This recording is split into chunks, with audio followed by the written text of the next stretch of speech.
야당들의 인사청문회에서의 태도, 그리고 문재인 대통령이나 정부에 대한 전체적인 반대, 무조건적인 반대, 이런 부분들이 결국 야당 입장에서 봤을 때 그 지지율의 하락으로 이어지는 현상, 여기서 이제 제 의문은 출발을 했습니다. 그러면서 이제 그분들이 주로 하시는 말씀은 뭐냐면, 너희들이 야당이었을 때를 생각해라 라는 것입니다. 너희들이 야당이었을 때는 우리보다 더 했다. 사사건건 발목 잡기를 했고, 인사청문회 때도 무조건 낙마를 외쳤고 문제제기를 했다. 그러니 지금 우리가 하는 것은 당연하지 않느냐. 그리고 너희들이 야당이었을 때랑 똑같이 해라. 왜 여당 됐다고 태도를 바꾸고 감싸기를 하느냐. 이제 이런 말씀이거든요. 그래서 한번 고민을 해봤어요. 과연 만약에 그 야당 지도부죠, 주로 개별 의원님들은 많이 생각이 다르신 것 같아요. 야당 지도부의 이러한 전략과 대응과 태도와 주장이 맞는 것이라면, 과거 더불어민주당이 야당이었을 때 새정치민주연합이나 뭐 다른 형태의 계속 민주당이나 야당이었을 때의 지지도 정도는 나와야 될 것 아니겠습니까?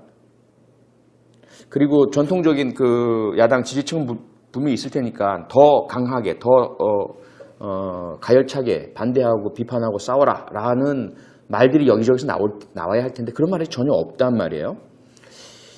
여기서 출발을 합니다. 과연 지금 우리는 어떤 상황인가? 우리는 잘하고 있는가? 어떻게 하나? 그리고 야당이 과연 취해야 할 바람직한 태도는 무엇일까? 뭐 이런 부분에서부터 이제 출발을 합니다. 그래서 이제 저는 제가 기존에 경력이 많은 그런 정치인이 아니라 정치 신인으로서, 그리고 정치가 아닌 범죄 분석의 세계에서 살다가 온 사람으로서 나름대로 분석을 하고 1년 정도 국회의원 생활을 했죠. 1년 정도 야당 생활을 하고 이제 갓 여당이 된 국회의원 입장에서 분석을 해봤을 때는 답이 아주 간단하다라는 것입니다. 머리로만 하는 정치의 한계가 극명하게 드러나는 때가 되었다. 2017년 6월. 그리고 반대로 또 가슴으로만 하는 정치의 한계 역시 극명하게 드러날 수밖에 없다. 과거에는 사실 뭐 여론조사라든지 혹은 국민의 참여라든지 이런 부분들이 활성화되어 있지 못하다 보니까 좀 깜깜이었죠. 언론 방송에서 걸러서 언론 방송이 가지고 있는 그런 그 나름대로의 아젠다나 취향 성향 여기에 따라서 만들어진 제작된 그런 그 뉴스만 접하시다 보니까 무엇이 잘하는 정치인지, 어떻게 정치를 할 때 그 결과가 많은 국민들의 지지도로 어떻게 이어지는지를 우리는 잘 알지 못했었어요. 그런데 최근에는 상당히 급격하게 SNS, 뭐 팟캐스트, 그렇게 다양한 형태의 매체, 또는 광장에서의 집회, 시위, 국민들의 직접적인 목소리가 많이 투영될 수 있는 구조를 갖췄죠. 그리고 여론조사도 여러 여론조사 전문 업체들이 경쟁적으로 서로의 공정성을 인정받기 위해서 참 투명하게 하려고 열심히 노력합니다. 그리고 자주 조사를 실시하고 그 결과가 발표가 되죠. 그래서 지난 대선, 지난 총선에서 여론조사에 상당한 그 신빙성이 확인이 되었습니다. 그런 부분들이 모두 종합돼서 이제 어느 정도 우리가 분석할 수 있는 상태가 된 거죠. 그러면 왜 지금의 야당, 특히 자유한국당 같은 경우 100명이 넘는 거대 그 국회의원을 거느린 거대 야당이고, 그 TK와 보수층 50대 이상 연령층의 확고한 지지를 가지고 있는 그러한 야당인데, 그런 야당이 아주 가열차게 전면에 나서서 새로운 정부, 대통령 또 여당과 맞서 싸우면서 아주 선명한 야당으로서의 모습을 드러내는데 왜 지지율이 한 자릿수에 불과할까라는 거죠. 여기에서 저는 이제 여러 가지 기술적이고 정치공학적인 혹은 정치학적인 분석과 이론들이 있을 수 있겠지만, 제가 내린 결론은 가슴과 정치가 함께하지 않는, 가슴과 머리가 함께하지 않는 정치의 표본을 보고 있다. 그 한계를 우리가 목격하고 있다라는 거죠. 쉽게 말해서 이제 참 머리가 좋은 분들이에요. 다들 뭐 판검사 출신들이시고 뭐 교수 출신이시고 그리고 한 분 한 분을 보더라도 정말 좀 비상한 그 두뇌를 가지고 계신 분들입니다. 그리고 아주 잘하세요. 뭐 프레임으로 집어넣는 거라든지 적재적소에 공격을 해야 된다는 여론물을 한다든지 아주 잘하시죠. 그런데 지금 그러한 그 과거 여당, 지금 거대 야당의 역량이 전혀 힘을 발휘하지 못하고 있는 것은 가슴이 빠진 채 머리로만 어떻게 하는 것이 가장 야당다운지, 어떻게 하는 것이 야당의 정체성을 지키고 선명성을 지키면서 고정 지지층을 잃지 않고 그러면서 다음 지방선거까지 위세와 기세를 이어나가서 반등의 기회를 엿보고 현 정부가 실수하거나 잘못할 틈을 타서 다시 그 30% 이상의 지지를 받는 수권 정당으로 일어설 수 있을까에 대한 전세 전략 분석의 결과인 것 같아요. 그래서 그런 머리로 하는 정세와 전략의 분석 결과 가장 유리한 옵션과 방법들을 찾아서 좀 행하고 계신 것 같은데요. 그래서 인사청문회 건건히 가열차게 문제제기하고 반대하고 그럼으로써 현 정권이 치고 나가지 못하도록 정체시키고 그리고 국민들의 좀 짜증도 유발시키고 그러면서 야당만 잘못이겠느냐? 여당도 당연히 잘못이지. 조금 더 나은 후보를 내세우지. 자신이 스스로가 5대 비리는 절대로 봐주지 않는다고 했으면서 나중에 후보들 보니까 그 5대 비리 중에 걸린 사람이 있더라. 원인 제공하지 않았느냐. 이렇게 아마 논리 전개가 될 것이다라는 그 판단과 계산이 있었던 것 같아요. 근데 왜 그게 나타나지 않을까요? 일부에서 그런 이야기도 나오고 특히 뭐 종편 패널들 중에 그쪽으로 몰아가는 현상도 많이 목격이 되지만 과거처럼 여론몰이가 잘 되지 않습니다. 좀처럼 야당의 지지율이 오르지 않습니다. 대통령에 대한 국정 지지도는 84% 수준에서 79%로 약간 떨어지긴 했지만 여전히 고공행진을 거듭하고 있는 거죠. 특히 정당 지지율을 보게 된다면 더불어민주당은 아무것도 안 하고 있는 것 같은데, 그렇죠? 근데 뭐 54% 과반을 넘어서는 지지를 계속 받고 있고요. 자유한국당을 포함한 야당들은 한 자리 숫자를 서로 나눠 갖는 형국입니다. 그 이면에 있는 것은 저는 머리로만 풀어서 나오는 답은 아니라고 생각을 합니다. 아주 머리 좋은 분들이 여러 곳에서 여러 분석들을 내어놓고 있는데요. 제가 느끼는 것은 가슴의 부재입니다. 가슴의 부재. 똑같은 반대를 하더라도 저는 이제 야당 생활을 1년밖에 못 해봤지만 과거 야당에 대한 분석을 하면 그들은 미련하다라는 그 비난은 받고요. 지나치다라는 손가락질은 당했을지언정 계산보다 앞서는 가슴이 있었어요. 그걸 좀 제가 야당 성향이 아닌 사람이었을 때조차 그건 느낄 수 있었어요. 아유, 저 사람들 참 뭐 이런 것들 있죠. 동정심도 느끼기도 하고요.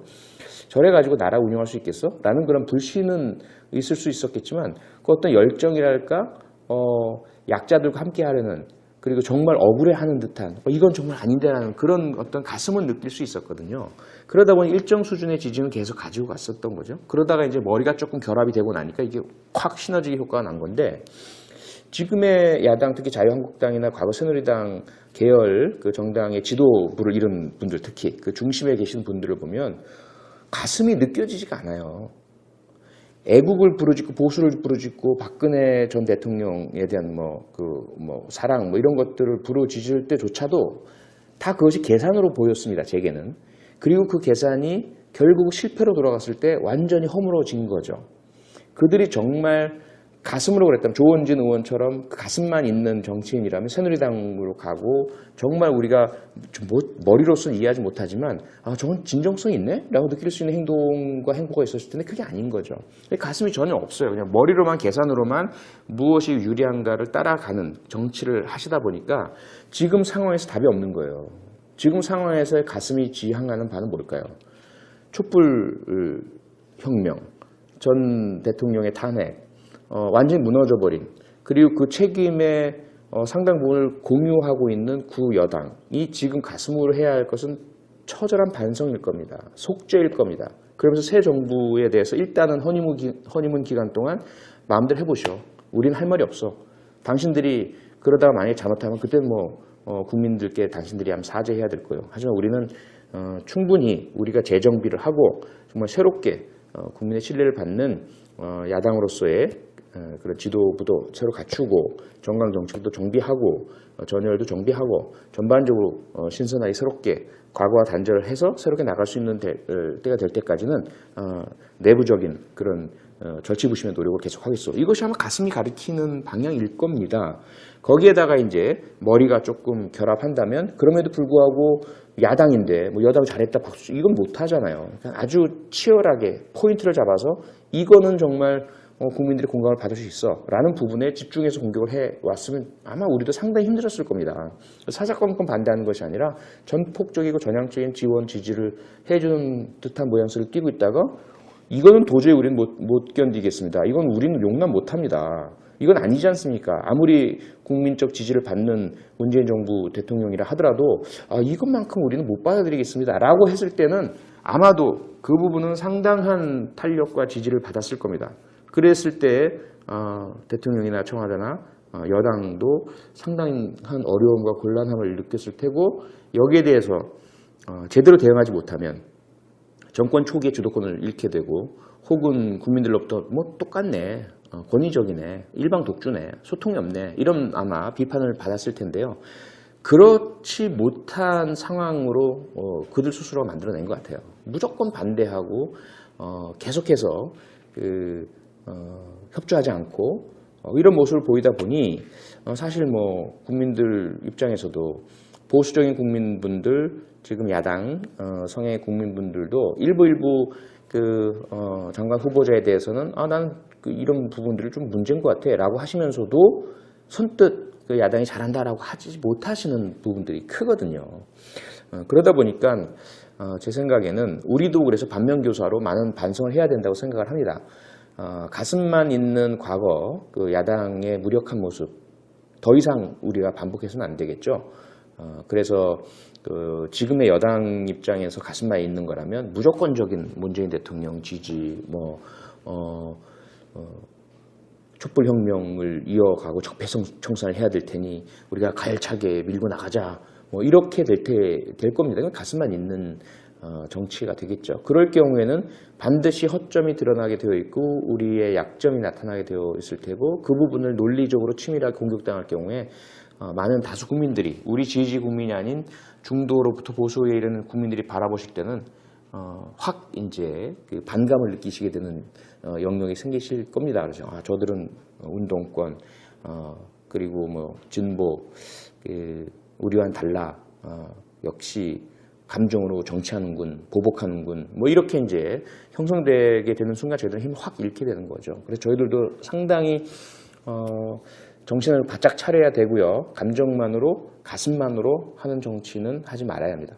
여기에 이제 치밀한 전략과 분석과 공부, 노력들을 통해서 철저하게 그 전략과 전술을 수립을 하고 하지만 그러한 중심에는 가슴이 있어야 하죠. 정의에 대한 열망 그리고 과거에 오랫동안 쌓여온 가해자들, 기득권자들의 그런 그 포갑과 적폐들을 감정적으로가 아니라 정의를 구현하고 과거 지향적이 아니라 미래 지향적으로 나라다운 나라를 만들어 나간다는 이 원칙과 철학을 공고히 지키면서 차분하게 풀어나가야 할 것입니다.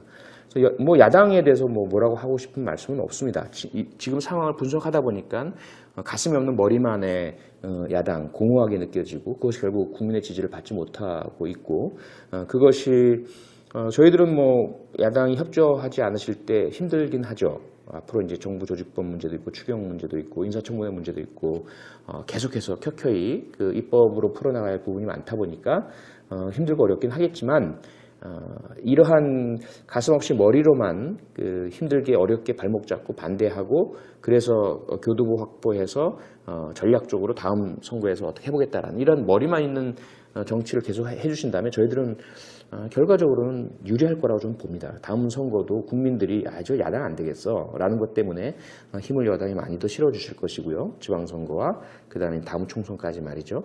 하지만 그 먼 기간 동안 야당이 이대로만 있지는 않을 것 같습니다. 야당도 많은 그 내부적인 반성도 있을 테고 분석도 있을 테고요. 그 다음에 이제 전당대회 등을 통한 새로운 지도부 형성 이런 것들이 이루어지게 되면서 아마 좀 기조가 바뀌지 않을까 생각을 합니다. 그래서 야당도 국민의 그 지지와 또 신뢰, 공감을 얻을 수 있는 가슴과 머리가 함께 장착된 그런 그 야당 정치가 시작될 때 본격적인 경쟁이 시작될 것이다. 그때는 저희도 상당히 힘들게 치열하게 해나가야 될 것이다 라는 말씀을 드리고요. 그래서 저도 개인적으로 마찬가지지만 우리 당도 앞으로 적절하게 그 가슴과 머리가 함께 가는 그런 정치를 위해서 노력을 하겠습니다.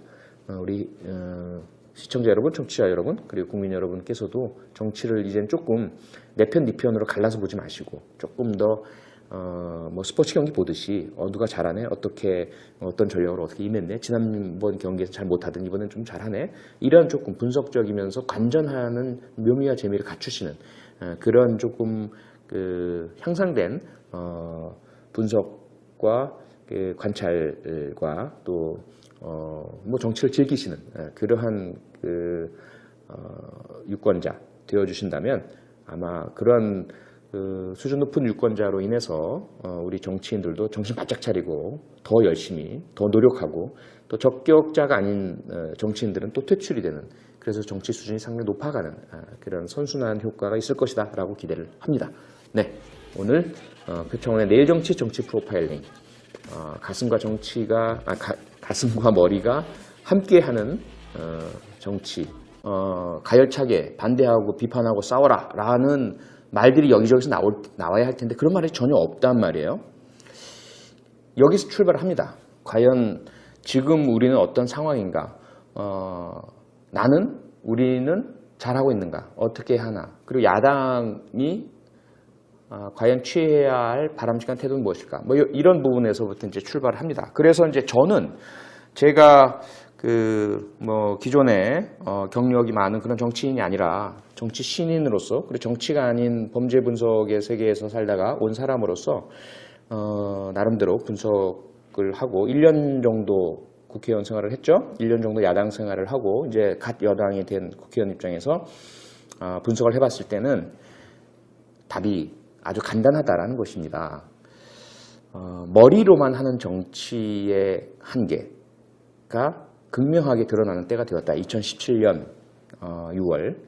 그리고 반대로 또 가슴으로만 하는 정치의 한계 역시 극명하게 드러날 수밖에 없다. 과거에는 사실 뭐 여론조사라든지 혹은 국민의 참여라든지 이런 부분들이 활성화되어 있지 못하다 보니까 좀 깜깜이었죠. 언론 방송에서 걸러서 언론 방송이 가지고 있는 그런 그 나름대로의 아젠다나 취향 성향 여기에 따라서 만들어진 제작된 그런 그 뉴스만 접하시다 보니까 무엇이 잘하는 정치인지, 어떻게 정치를 할 때 그 결과가 많은 국민들의 지지도로 어떻게 이어지는지를 우리는 잘 알지 못했었어요. 그런데 최근에는 상당히 급격하게 SNS, 뭐 팟캐스트, 그렇게 다양한 형태의 매체, 또는 광장에서의 집회, 시위, 국민들의 직접적인 목소리가 많이 투영될 수 있는 구조를 갖췄죠. 그리고 여론조사도 여러 여론조사 전문 업체들이 경쟁적으로 서로의 공정성을 인정받기 위해서 참 투명하게 하려고 열심히 노력합니다. 그리고 자주 조사를 실시하고 그 결과가 발표가 되죠. 그래서 지난 대선, 지난 총선에서 여론조사에 상당한 그 신빙성이 확인되었습니다. 그런 부분들이 모두 종합돼서 이제 어느 정도 우리가 분석할 수 있는 상태가 된 거죠. 그러면 왜 지금의 야당, 특히 자유한국당 같은 경우 100명이 넘는 거대 그 국회의원을 거느린 거대 야당이고, 그 TK와 보수층 50대 이상 연령층의 확고한 지지를 가지고 있는 그러한 야당인데, 그런 야당이 아주 가열차게 전면에 나서서 새로운 정부, 대통령 또 여당과 맞서 싸우면서 아주 선명한 야당으로서의 모습을 드러내는데 왜 지지율이 한 자릿수에 불과할까라는 거죠. 여기에서 저는 이제 여러 가지 기술적이고 정치공학적 야당들의 인사청문회에서의 태도, 그리고 문재인 대통령이나 정부에 대한 전체적인 반대, 무조건적인 반대, 이런 부분들이 결국 야당 입장에서 봤을 때 그 지지율의 하락으로 이어지는 현상, 여기서 이제 제 의문은 출발을 했습니다. 그러면서 이제 그분들이 주로 하시는 말씀은 뭐냐면, 너희들이 야당이었을 때를 생각해라 라는 것입니다. 너희들이 야당이었을 때는 우리보다 더 했다. 사사건건 발목 잡기를 했고, 인사청문회 때도 무조건 낙마를 외쳤고 문제제기를 했다. 그러니 지금 우리가 하는 것은 당연하지 않느냐. 그리고 너희들이 야당이었을 때랑 똑같이 해라. 왜 여당 됐다고 태도를 바꾸고 감싸기를 하느냐. 이제 이런 말씀이거든요. 그래서 한번 고민을 해봤어요. 과연 만약에 그 야당 지도부죠, 주로 개별 의원님들은 많이 생각이 다르신 것 같아요. 야당 지도부의 이러한 전략과 대응과 태도와 주장이 맞는 것이라면, 과거 더불어민주당이 야당이었을 때 새정치민주연합이나 뭐 다른 형태의 계속 민주당이나 야당이었을 때의 지지도 정도는 나와야 될 것 아니겠습니까? 그리고 전통적인 그 야당 지지층은 분명히 있을 테니까 더 강하게, 더 혹은 정치학적인 분석과 이론들이 있을 수 있겠지만, 제가 내린 결론은 가슴과 정치가 함께하지 않는, 가슴과 머리가 함께하지 않는 정치의 표본을 보고 있다. 그 한계를 우리가 목격하고 있다라는 거죠. 쉽게 말해서 이제 참 머리가 좋은 분들이에요. 다들 뭐 판검사 출신들이시고 뭐 교수 출신이시고, 그리고 한 분 한 분을 보더라도 정말 좀 비상한 그 두뇌를 가지고 계신 분들입니다. 그리고 아주 잘하세요. 뭐 프레임으로 집어넣는 거라든지, 적재적소에 공격을 해야 된다는 여론물을 한다든지 아주 잘하시죠. 그런데 지금 그러한 그 과거 여당, 지금 거대 야당의 역량이 전혀 힘을 발휘하지 못하고 있는 것은, 가슴이 빠진 채 머리로만 어떻게 하는 것이 가장 야당다운지, 어떻게 하는 것이 야당의 정체성을 지키고 선명성을 지키면서 고정 지지층을 잃지 않고, 그러면서 다음 지방선거까지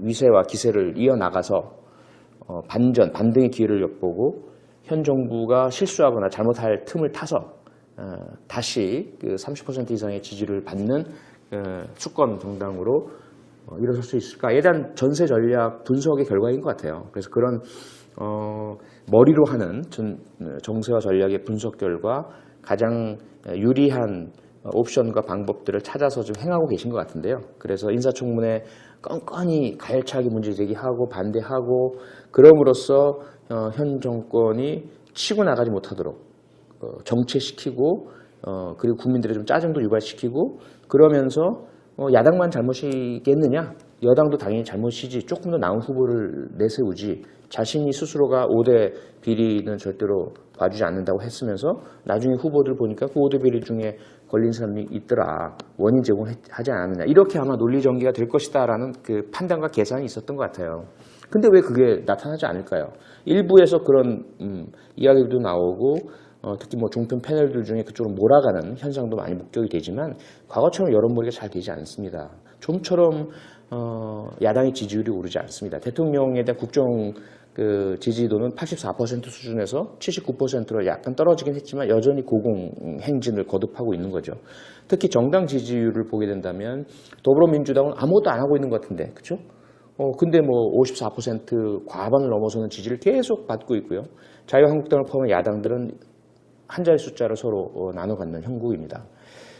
그 이면에 있는 것은 저는 머리로만 풀어서 나오는 답은 아니라고 생각을 합니다. 아주 머리 좋은 분들이 여러 곳에서 여러 분석들을 내어놓고 있는데요. 제가 느끼는 것은 가슴의 부재입니다. 가슴의 부재. 똑같은 반대라 하더라도